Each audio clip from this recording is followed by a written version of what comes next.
बड़ी खबर आई नेपाल से। वहां की राजधानी काठमांडू में मचे बवाल के बीच नेपाल के गृह मंत्री रमेश लेखक ने अपने पद से इस्तीफा दे दिया। इसके अलावा वहां जारी प्रदर्शन में जान गंवाने वालों का आंकड़ा भी 20 हो गया।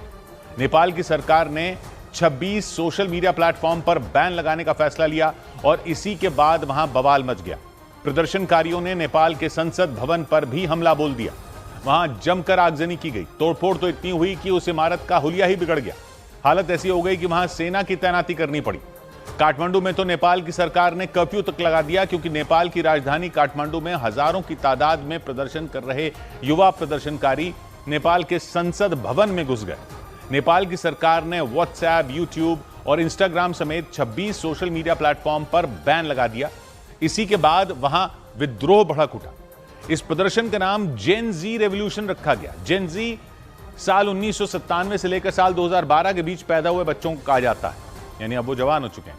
माना जा रहा है कि नेपाल में इस प्रदर्शन की अगुवाई इन्हीं युवाओं ने की। नेपाल की राजधानी काठमांडू में हुए इस प्रदर्शन में 18 प्रदर्शनकारियों की जान चली गई।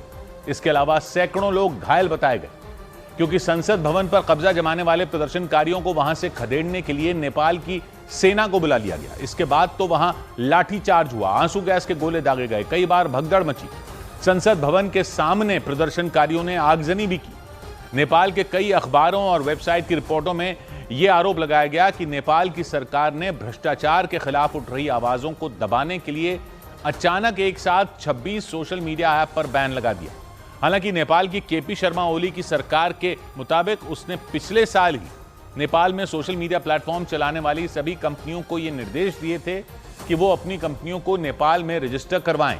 इसके तहत सोशल मीडिया प्लेटफॉर्म चलाने वाली कंपनियों को नेपाल में एक ऑफिस भी बनाना था और नेपाल की सरकार को टैक्स भी देना था। नेपाल सरकार ने दावा किया कि जिन कंपनियों ने पिछले साल बनाए गए इस कानून का पालन नहीं किया, उनके ऐप नेपाल में बैन कर दिए गए। हालांकि प्रदर्शनकारियों ने दावा किया कि उन्होंने पिछले कुछ दिनों से नेपाल में चरम पर पहुंच चुके भ्रष्टाचार के खिलाफ सोशल मीडिया पर आवाज उठानी शुरू की। इसी वजह से सरकार ने कई सोशल मीडिया प्लेटफॉर्म बैन कर दिए। इसी के विरोध में वहां के हमी नेपाल नाम के एक संगठन ने रैली निकालने का फैसला लिया। और जैसे ही वो रैली नेपाल के संसद भवन के सामने पहुंची, वहां बवाल मच गया। किसी तूफान की तरह बढ़ते प्रदर्शनकारियों ने नेपाल के संसद भवन के एक हिस्से में आग लगा दी। वहां से धुआं उठता नजर आया। इस हंगामे को संभालने के लिए नेपाल की केपी शर्मा ओली सरकार ने वहां सेना की तैनाती कर दी।